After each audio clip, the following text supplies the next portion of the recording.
bedtime story. Sweet dreams with magical stories.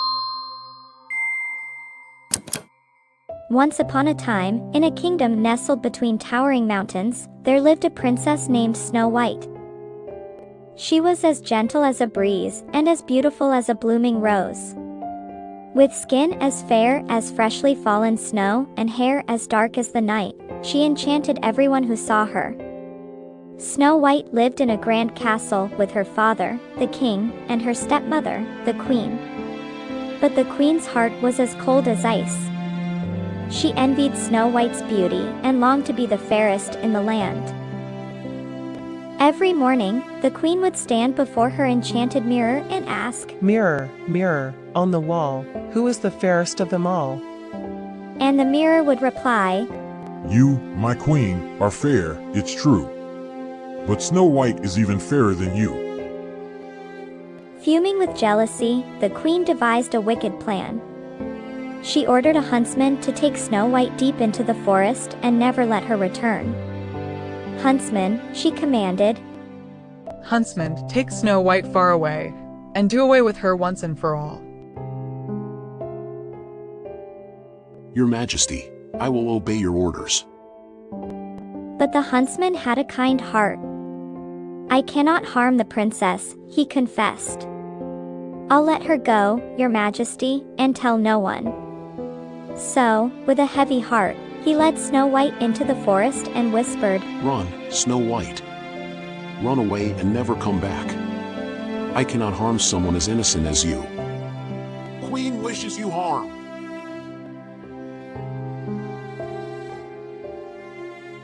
Lost and frightened, Snow White stumbled upon a small cottage tucked amidst the trees. Inside, she found 7 tiny beds and a cozy fire burning in the hearth. "Oh my, who lives here?" she wondered aloud. To her surprise, 7 dwarfs emerged from the mines, their faces lined with curiosity. "Hello, I'm Snow White and I have no place to live. Can I stay here?" Welcome, Snow White. You can stay with us. Think of this as your home. As days turned into weeks, Snow White and the dwarfs became fast friends. They shared meals, sang songs, and danced around the cottage.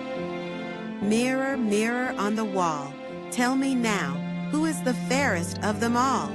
You, my queen, are fair, it's true. But still Snow White is even fairer than you. Oh, what? That can't be happening. That means Snow White is still alive somewhere. Meanwhile, back at the castle, the queen's jealousy only grew stronger.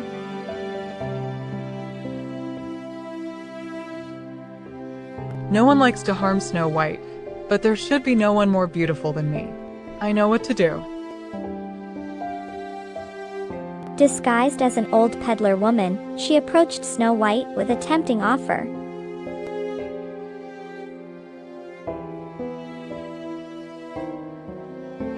Would you like some apples, my dear girl?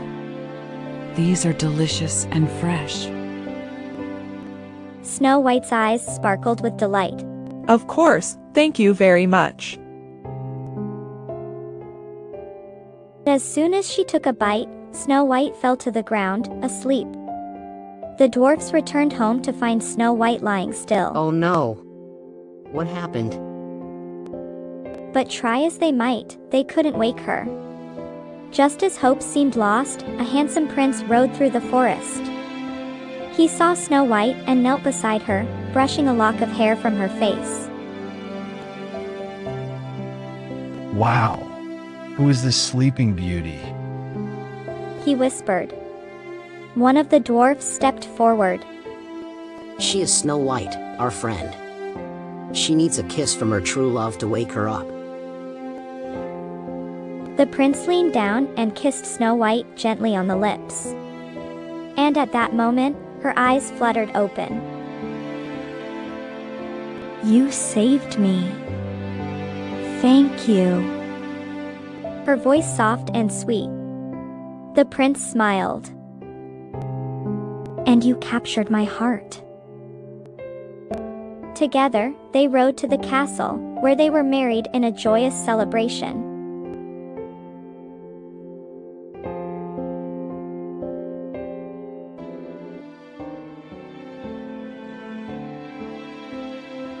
And as for the wicked queen, well, her envy turned to dust as she watched Snow White find her happily ever after. And so, dear children, remember that kindness and friendship are the greatest treasures of all. Now close your eyes, drift off to sleep, and dream of magical adventures in faraway lands. Good night, sleep tight, and sweet dreams. Hey, little one. Let's meet with a new story tomorrow. And don't forget to subscribe and hit the bell icon. And share this story with your friends. Now, it is time to sleep. Let's sleep with this magical music. Good night, sweetie.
Thank you.